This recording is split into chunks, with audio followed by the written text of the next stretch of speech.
Hallelujah. Hallelujah. सब खुश है। हम लोग इतने दिन से भले ही लॉकडाउन है, हम लोग सब मिलते रहते हैं हर संडे, और हमें यही आनंद है कि हमको आपके साथ मिलने के लिए ये मौका मिलता है। आमेन। आज हम वचन देखने वाले हैं आशीषों के बारे में। जैसे हमने पहले भी बहुत बार सुना है आशीषों के बारे में, हम सभी को आशीष बहुत अच्छा लगता है, तो आज हम आशीषों के बारे में ही देखने वाले हैं, कुछ अलग से। उससे पहले हम सब अपनी आंखों को बंद करेंगे, सरों को झुकाएंगे और हाथों को जोड़ेंगे और प्रार्थना करेंगे। Lord Jesus, once again, as we come, oh Father, to your mighty throne of grace, oh Father, Lord, oh Father, we come before you right now, Father, even as I'm standing here, oh Father, to preach your word, Lord. Lord, oh Father, let every word, oh Father, what comes from my mouth, oh Father, let it be in alignment to your word, oh Father, what you want me to speak right now. Lord Jesus, oh Father, let nothing, oh Father, come out from my own mind, oh Father. Lord Jesus, I pray right now, Father, Lord, open unto me the door of utterance, oh Father, and also, oh Father, to all the listeners, oh Father, I pray right now, Father, Lord, we bind every boredom, oh Father, from their minds, oh Father. Lord, let there be no disturbances, oh Father. Lord, we pray, Lord Jesus, enlighten their minds, oh Father. Let them be able to understand whatever is being spoken to them, oh Father. And we believe, Lord Jesus, even as they listen to your word, oh Father, Lord, their lives will be renewed, oh Father. We thank and praise you, Lord, for answering our prayers. In Jesus' most mighty and precious name we pray. Amen. तो जैसे मैंने कहा कि हम लोग आशीषों के बारे में देखने वाले हैं। सभी जन जानते हैं, जब हम प्रार्थना करते हैं, हम किसकी आशीषों के बारे में हमेशा प्रार्थना में याद करते हैं? हम याद करते हैं अब्राहम, इसहाक और याकूब की आशीषों को, और वही हमारे आशीषों का मूल पिता है। तो आज हम उसी के ही कहानी से शुरुआत करेंगे। हम पढ़ेंगे उत्पत्ति का किताब, उसका 12 अध्याय, उसका 2 और 3 वचन कि अब्राहम को क्या क्या आशीषें मिली। उत्पत्ति की किताब उसका 12 अध्याय 2 और 3 वचन। और मैं तुझसे एक बड़ी जाति बनाऊंगा और तुझे आशीष दूंगा और तेरा नाम महान करूंगा और तू आशीष का मूल कारण होगा। वचन 3, जो तुझे आशीर्वाद दे उन्हें मैं आशीष दूंगा और जो तुझे कोसे उसे मैं शाप दूंगा, और भूमंडल के सारे कुल तेरे द्वारा आशीष पाएंगे। आमेन। इतनी सारी आशीषें, और हम सब ये सारे आशीषों को याद करते हैं कि अब्राहम कितना आशीषित है, उसे आशीष करने वाला आशीषित है, उसे श्राप देने वाला श्रापित है, और उससे सारे भूमंडल की सारे जातियों को आशीष मिलेगी। तो हम इनकी आशीषों को हमेशा याद करते। क्या अब्राहम को बैठे बैठे ऐसे ही आशीष मिल गया? नहीं। हम पढ़ेंगे उत्पत्ति का 12 अध्याय का 1 वचन। उत्पत्ति की किताब उसका 12 अध्याय उसका 1 वचन। यहोवा ने अब्राहम से कहा, अपने देश और अपने कुटुंबियों और अपने पिता के घर को छोड़कर उस देश में चला जा जो मैं तुझे दिखाऊंगा। और यहाँ पर परमेश्वर ने क्या उसे बताया, उसे क्या कहा? पहले तो उसे कहाँ से निकलना है? उसके देश से बाहर निकलना है। दूसरे, उसके कुटुंबियों से दूर निकलना है। और तीसरा, उसे ऐसे जगह पर ले जाने वाले थे जो उसे पता भी नहीं है। और अब हम देखते हैं आजकल के समय में हमें अच्छा लगता है जब जहाँ पर हम रहते हैं पहले से वही जगह पर रहना सबको अच्छा लगता है। यदि हम नाला सुपारा में जन्मे हैं तो नाला सुपारा से बाहर जाने बहुत बुरा लगता है। जब हम लोग नाला सुपारा में तुलिंज में बहुत सालों तक रहे, तो वहाँ से जब हम बाहर निकल के हमको विरार आना था तो मुझे बहुत दुख था। मैं मम्मी को हमेशा बोलती थी हमें घर तुलिंज में ही लेना चाहिए। कितना भी कोशिश करते, अभी भी कभी कभार जब भी हम घर देखते ना वहाँ पर कोई बनता है तो मेरे मन में आता है कि नहीं, हम लोग तुलिंज में ही घर देखेंगे, क्योंकि जहाँ हम रहते हैं, जो हमारा घर होता है, जहाँ पर है, वहाँ पर हमें क्या लगता है? सुकून महसूस होता है। वो जगह हमें सबको जानी पहचानी है और हमें सब पसंद है, पता है, तो हमें अच्छा लगता है। वहाँ से बाहर जाकर अच्छा लगता है क्या? नहीं। अभी आप में से कितने सारे लोग जो है वेस्ट बंगाल से आए, पश्चिम बंगाल से आए, कलकत्ता के अलग अलग क्षेत्रों से आए हो, क्या बॉम्बे आकर अचानक आपको अच्छा लगा? हाँ, ये देखने अच्छा लगता है, ये सपनों का शहर है इसलिए अच्छा लगता है। पर आपको कुछ कुछ चीज़ें ऐसी है जो आपकी गांव की पसंद है, याद आता है, तो लेकिन कुछ पाने के लिए आपको वो अच्छे जगह से, आपका प्यारा जो जगह था वहाँ से बाहर निकलना पड़ा। अब्राहम को परमेश्वर ने ऐसे ही ये कहा, आज्ञा दी। क्या आज्ञा दी? उसको उसके देश से बाहर निकलना था। ये देश से बाहर निकलना आजकल के लोग करते ही है। बहुत सारे लोग जब भारत देश में जब पगार कम लगता है तो क्या करते, बहुत सारे लोग बाहर देश में जाते हैं कमाने के लिए, क्योंकि क्या बाहर देश में ज़्यादा पगार मिलेगा, आशीष हो जाता है ना, ऐसे कहा जाता है कि आशीष बढ़ गया। तो बहुत सारे लोग, जो मैं नर्स, सभी जन जानते हो कि मैं एक नर्स हूँ, तो हमारे नर्सेस में जो है बहुत सारे लोग 2-3 वर्ष तक भारत देश में काम करते हैं, उसके बाद थोड़ा अनुभव लेने के बाद बाहर गांव चले जाते हैं। क्यों जाते हैं? क्योंकि वहाँ पर ज़्यादा पगार मिलता है। परमेश्वर ने अब्राहम को उसका देश छोड़कर बाहर निकलने कहा, लेकिन क्या परमेश्वर ने उसको कहा कि कहाँ जाना है? उसे नहीं बताया। आजकल जब लोग बाहर जाते हैं, क्या वो उनको पता नहीं होता है क्या वो कहाँ जा रहे हैं? नहीं, उन लोग पूरा उस जगह के बारे में इतिहास निकल देते, पूरा कुंडली बाहर निकालेंगे कि ये जगह कैसा है। हम देखते हैं लोग, मेरे फ्रेंड्स ऐसे हैं कि वहाँ पर देखते थे कि क्या क्या खाने की चीज़ मिलेगी, क्या हमारा पसंद के खाने के हिसाब से वहाँ पर बनता है क्या, और ये भी देखते कि मतलब हम पगार कमाएंगे तो इसमें से कितना टैक्स वहाँ कटेगा, क्योंकि वहाँ रहना है तो उनके तौर तरीके में रहना है। टैक्स कट के बाकी सब खर्चा होने के बाद में वहाँ का रहने का भाड़ा कितना होगा, फिर बचेगा हाथ में कितना पैसा, तो मतलब ये जगह जाकर फ़ायदा है या हमें दूसरे जगह जाना चाहिए, ये सब नाप तोल वगैरह करने के बाद ही लोग अपना देश छोड़कर बाहर जाने के बारे में सोचते। क्या बाहर निकल के जाने में मज़ा आता है क्या? नहीं, असुविधा होती है। अपना जगह छोड़कर बाहर जाने में असुविधा होती है, पर फिर भी लोग करते क्यों? कुछ पाने के लिए। आज हम देखते हैं अब्राहम ने ऐसा किया, वो अपने देश से, परमेश्वर ने उसको बोला अपने देश से बाहर निकल, अपने कुटुंबियों से। लोग अपने परिवार को छोड़ के बाहर निकलना बहुत मुश्किल हो जाता है, क्योंकि हम इस परिवार के साथ बचपन से, जब हम कुछ बोलना भी नहीं जानते थे, रहना सहना कुछ नहीं जानते थे, तब से परिवार के साथ हमारा जुड़ना रहता है। और वो परिवार को छोड़ के बाहर जाना बोला तो अचानक एक बड़े दुनिया में हमें ऐसे ही छोड़ देंगे तो अच्छा लगेगा? नहीं, बहुत मुश्किल होगा। उसके अलावा परमेश्वर ने ये कहा उससे, तुम्हें ऐसे जगह पर जाना है जो मैं तुम्हें ले जाऊंगा। क्या परमेश्वर ने उसको जगह का एड्रेस बताया था कि तुझे यहाँ यहाँ जाना है? परमेश्वर ने कहा क्या, अरे तू नाला सुपारा में जा, तू बावशतपाड़ा में जाना, वहाँ पर मैं तेरे लिए कुछ रखा हूँ? नहीं, परमेश्वर ने उसे जगह के बारे में कुछ भी नहीं बताया, सिर्फ ये बताया जहाँ मैं तुझे बोलूँगा वहाँ तुझे जाना है। पहली बात तो इस बात पर अजीब लगता है कि अब्राहम जो है वो एक अविश्वासी जगह पर रहता था, जहाँ के लोग परमेश्वर पर विश्वास नहीं करते थे, उन्हें परमेश्वर कौन है वो पता नहीं था। फिर भी उस व्यक्ति ने क्या किया, वो जो आवाज़ को सुना, उसने उस परमेश्वर पर विश्वास किया, उसकी आज्ञा को माना और अपने देश को छोड़कर, अपने कुटुंबियों को छोड़कर, अपने परिवार के लोगों को छोड़कर अब ऐसे जगह पर निकल गया जहाँ पर परमेश्वर उसे बता रहा था। तो क्या उसको ऐसा करना अच्छा हो गया होगा? आसान नहीं था, लेकिन इसके उसको बहुत सारे फायदे मिले जो हमने दूसरे और तीसरे वचन में पढ़े। आप आगे अगर चाहिए तो आप उत्पत्ति का 13 अध्याय का 2 वचन पढ़ सकते। वहाँ पर हम देखते हैं उसको 13 अध्याय का 2 वचन, उसमें देखते हैं हम अब्राहम को क्या आशीषें मिली थी। उत्पत्ति की किताब उसका 13 अध्याय उसका 2 वचन। अब्राहम भेड़ बकरी, गाय बैल और सोने रुपये का बड़ा धनी था। अब्राहम गाय बैल, सोने चांदी और क्या चीज का हमने पढ़ा? भेड़ बकरियों, हर एक चीज में बहुत धनी व्यक्ति था। हमने देखा जब उसने ये कार्य किया, जब परमेश्वर ने उससे कहा, उसके द्वारा उसके जीवन में आशीष आ गई और उसने आशीष पाया। हम अगर आप चाहिए तो आप पढ़ सकते हैं इब्रानियों का किताब उसका 11 अध्याय उसका 8वां वचन। हम देखते हैं उसमें क्या लिखा है उस जगह के बारे में जहां उसे जाना था। इब्रानियों का 11 अध्याय उसका 8वां वचन। इब्रानियों 11 अध्याय उसका 8 वचन। विश्वासी से अब्राहम जब बुलाया गया तो आज्ञा मानकर ऐसी जगह निकल गया जिसे मिरास में लेने वाला था, और यह न जानता था कि मैं किधर जाता हूँ, तो भी निकल गया।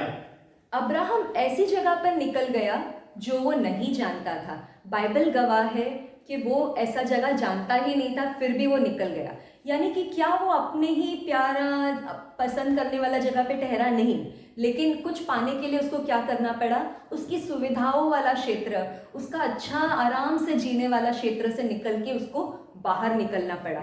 हमने बाइबल में ये देखा। और आगे अगर आपको पता ही है, सभी को पता है, अब्राहम को विश्वास का पिता मनुष्य माना जाता है। हम देखते हैं सारे देशों, सारे राष्ट्रों का पिता माना जाता है अब्राहम को।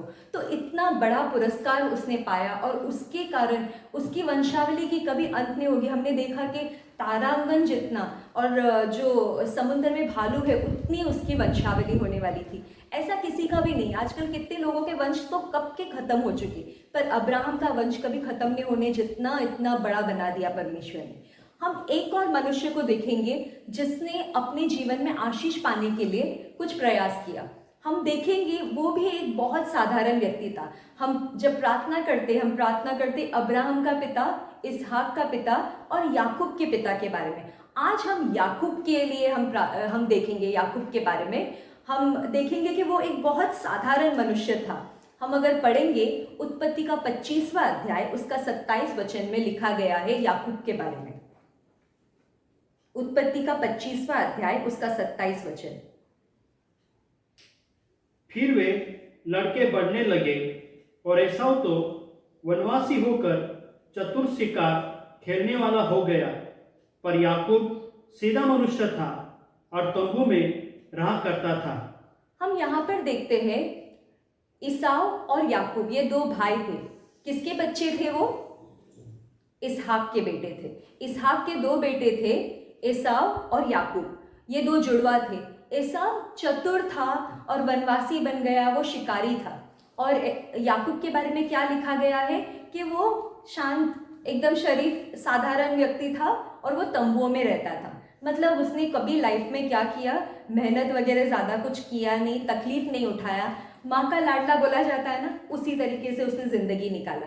क्योंकि यदि आप देखोगे तो एसाव जो है वो उसके पिताजी का प्यारा था, लेकिन वो ये सारा शिकार करना और जंगलों में रहना, जाना और शिकार करके मेहनत करके लाने में वो भरोसा करता था। लेकिन याकूब जो है माँ का पहले से बहुत प्यारा बेटा था, तो हमेशा घर के अंदर रहना, तंबुओं में रहने का काम किया है उसने, बाकी कुछ भी नहीं किया। ऐसा हम देखते याकूब नाम का अर्थ क्या है, क्या आप जानते हो? इसका अर्थ है धोखा देने वाला। तो हम देखते हैं आगे चल के इसकी कहानी में याकूब को याकूब नाम से इज़राइल में बदला गया। हम देखते वो परिवर्तन लाने के लिए याकूब को बहुत संघर्ष करना पड़ा।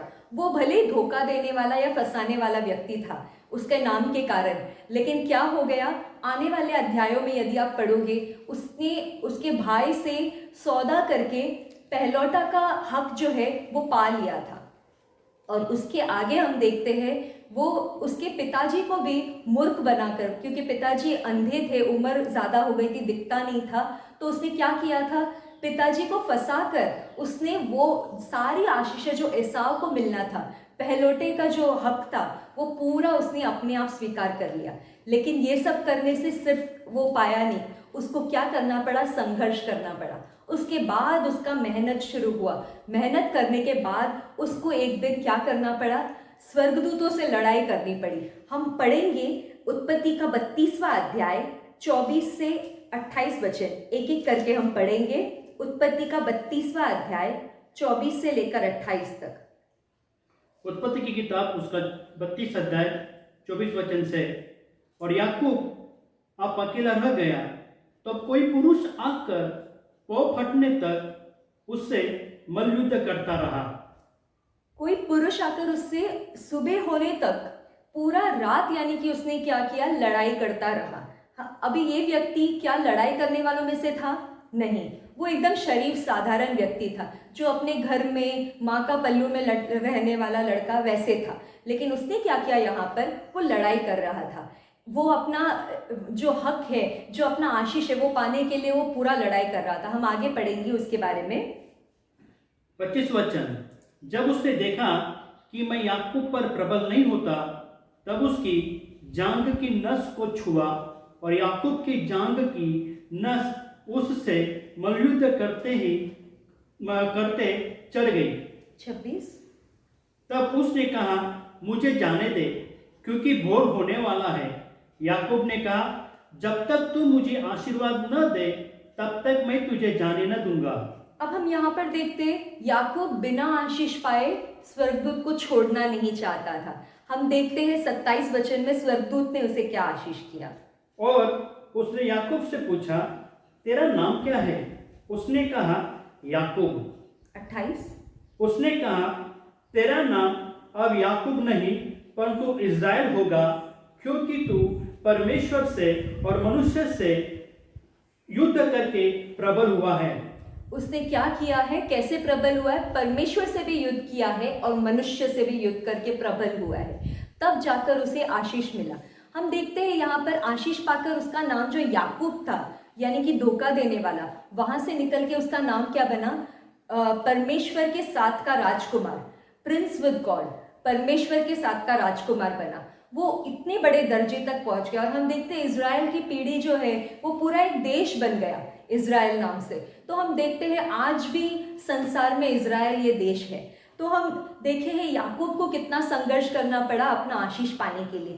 क्या कुछ पाने के लिए हम ऐसे ही बैठे रहेंगे तो हमें कुछ भी मिल जाता है क्या? नहीं मिलता है। कुछ भी पाने के लिए आपको मेहनत करना ज़रूरी होता है। हम देखते हैं यदि आप स्कूल जाते हो, कॉलेज जाते हो, तो बिना पढ़ाई किया क्या आप एग्ज़ाम दे सकते हो? नहीं दे सकते हो। भले मेरा बेटा जूनियर केजी में है, उसका एग्ज़ाम होता है तो मुझे उसको पढ़ाना ही पड़ता है। ऐसा नहीं है कि उनको इतना साधारण चीज़ें ABCD है तो मतलब हमें पढ़ाना नहीं है, लेकिन हमें उसको भी पढ़ाना पड़ता है। बिना पढ़ाई किए, बिना तकलीफ उठाए क्या वो पास हो जाएगा? नहीं होगा।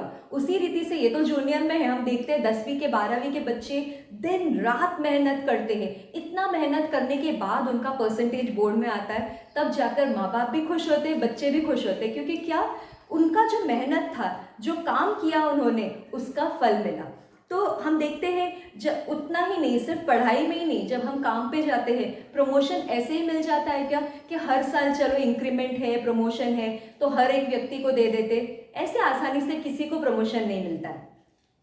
क्या करना पड़ता है? आपको एक्स्ट्रा ओवर टाइम करना पड़ता है। आपको आपके जो सीनियर है, आपका मैनेजर है, आपका जो बॉस है, उसको खुश करने के लिए अच्छे से काम करके दिखाना पड़ता है उसके सामने कि अरे मुझे ये काम आता है, मैं ये कर सकता हूँ। आपको काबिलियत दिखानी पड़ती है आपकी। जब वो देखते हैं कि अरे हाँ ये व्यक्ति इतना अच्छा है, तब जाकर आपको प्रमोशन मिलता है। ऐसे ही बैठे बैठे आप घर पे बैठे रहोगे, कुछ काम नहीं करोगे और अचानक आपको छपरा फड़ के परमेश्वर पैसा देगा, ऐसा कभी नहीं होगा। आपको हाथ पैर हिलाना ही पड़ता है। जब तक आप हाथ पैर नहीं हिलाओगे तब तक आप क्या तैरना सीखोगे? नहीं सीखेंगे। इसी रीति से हर एक चीज़ के लिए आपको परिश्रम करना पड़ता है। आपको जो आपका सुविधाजनक जगह है उसमें से बाहर निकलना है। आज का वचन यही था देना मुझे कि मतलब आपको क्या है, get out of your comfort zone. आपके जो सुविधाजनक क्षेत्र है उसमें से आपको बाहर आना है। हमने देखा है कि यदि आपका वजन ज़्यादा है, डॉक्टर अगर आपको कहता है आपको 20-25 किलो कम करना है, तो आप रोज़ आपका वजन के कांटे को देखोगे और अरे बोलोगे हाँ अरे मेरा वजन अभी भी इतना ही है, क्या होगा? आप चिंता करने से आपका वजन कम होगा क्या? नहीं होगा। आपको क्या करना पड़ेगा? आपको उसके लिए मेहनत करना पड़ेगा। आपको रोज एक्सरसाइज करना होगा, आपको वॉक्स पे जाना होगा, भाग दौड़ करनी होगी, कुछ एक्सरसाइज, मेहनत, परिश्रम करना होगा, डाइट फॉलो करना पड़ेगा। आप आपके हिसाब से रोज इतना इतना खाना खाओगे तो आपका वजन कम हो जाएगा? नहीं होने वाला है। आपको उसके प्रति आपको कुछ कार्य करना पड़ेगा, तब जाकर आपको कुछ मिलेगा। तो हम देखते हैं बाइबल में भी परमेश्वर ने हमें आशीषों को पाने के लिए क्या कहा है। मत्ती का 6 अध्याय उसका 33 वचन, हम सभी जन जानते हैं इस वचन को। मत्ती का 6 अध्याय उसका 33 वचन।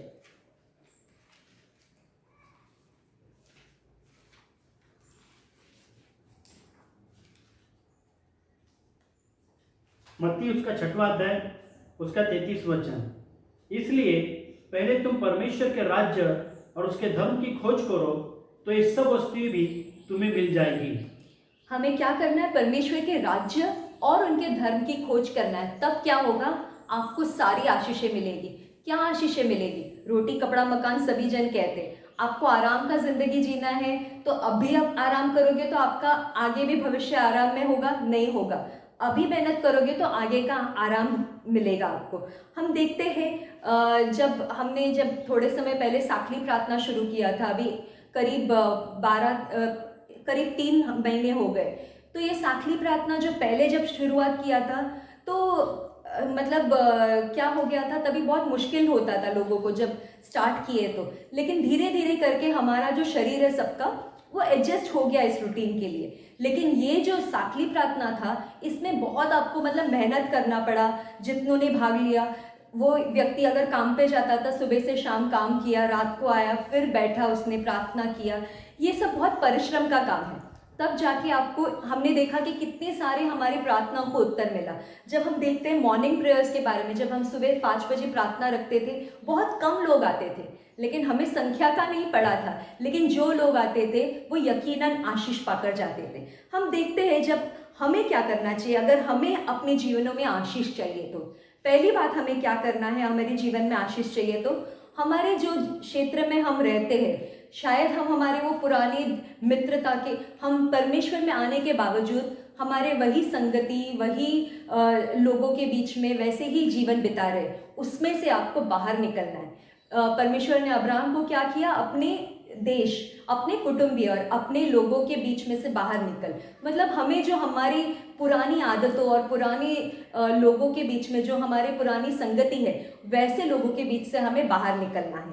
दूसरी बात हमें क्या करना है, हमें सवेरे बहुत तड़के उठना है, जल्दी उठना है और हमें परमेश्वर के साथ समय बिताना है। ये करना बहुत ज़रूरी है। हमने देखा है अब्राहम की कहानियों में या फिर बाइबल में कितने सारे व्यक्तियों की कहानी में, यदि आप देखोगे, आप दाऊद को देखो, डैनियल को देखो, जिस किसी की कहानी में आप देखोगे, वो व्यक्ति सुबह सुबह उठकर प्रार्थना करने के लिए निकल गए। यीशु मसीह को खुद आपने देखा होगा, भोर के समय में सूरज बाहर निकलने से पहले ही वो प्रार्थना करने के लिए चले गए। तो फिर आपको अगर कुछ पाना है तो आपको क्या करना होगा, आपको सुबह का समय, आपका व्यक्तिगत समय, आपका शांत समय जो है आपको परमेश्वर के साथ बिताना पड़ेगा।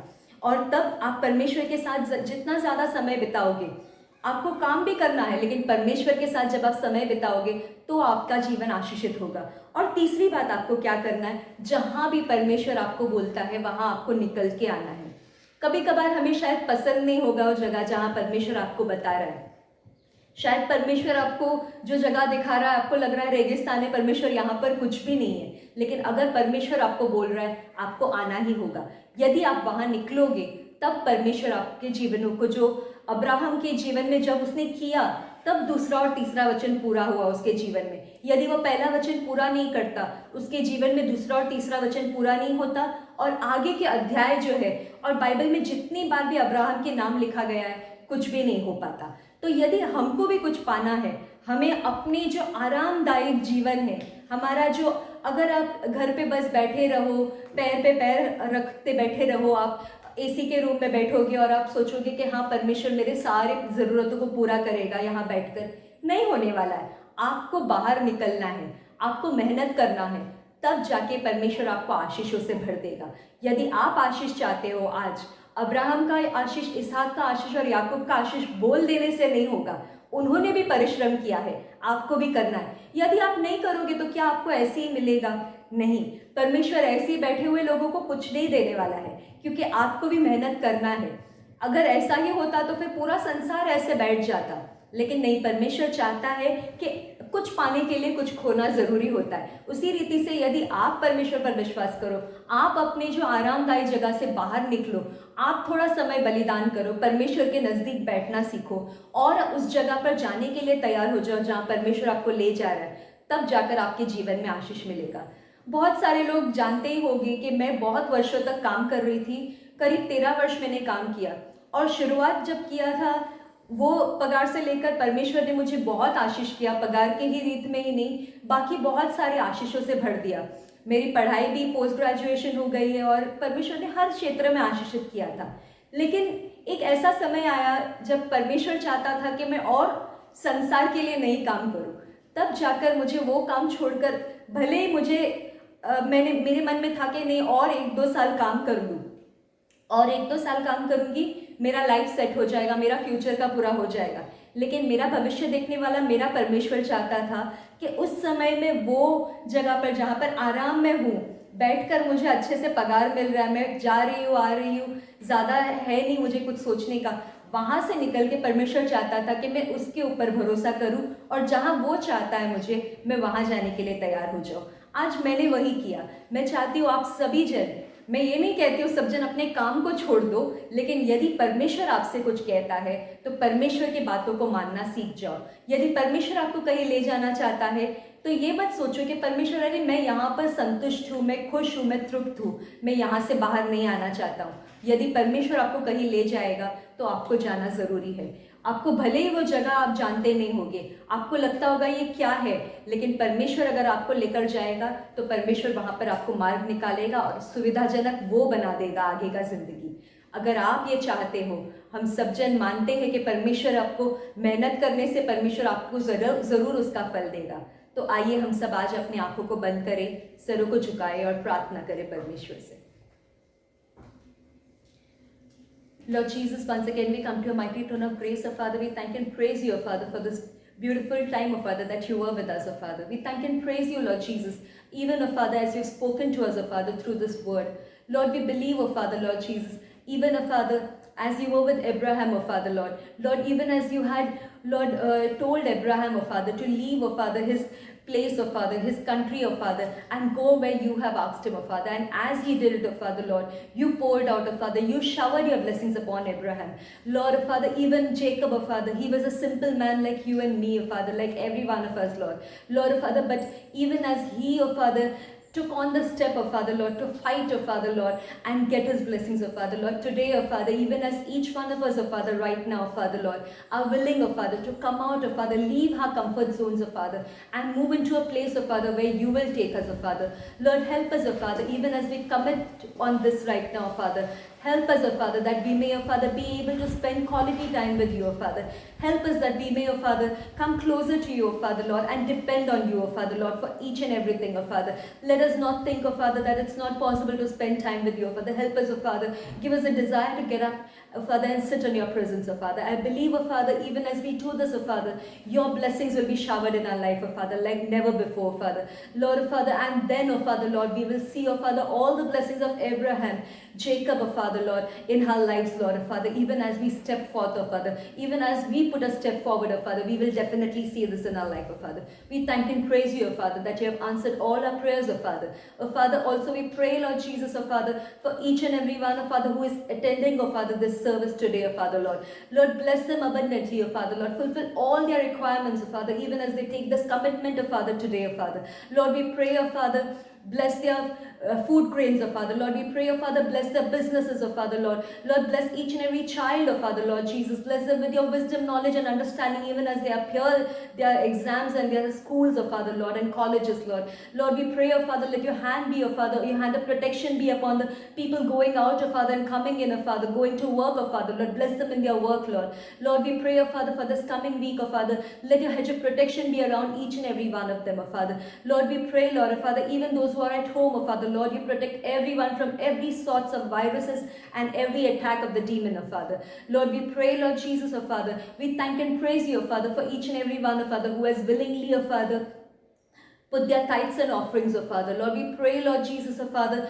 that you will open, Father, the gates of heaven, Father, and you'll shower your blessings upon them, Father. We thank you, Father, that your healing will rest upon each and every one, Father, Lord. Lord, Father, and I believe, Father, in the coming week, Father, we'll get to hear many more testimonies, Father. We thank and praise you, Father, that you will answer each and every prayer, Father. In Jesus' most mighty and precious name we pray. Amen. परमेश्वर आप सभी को आशीष करें।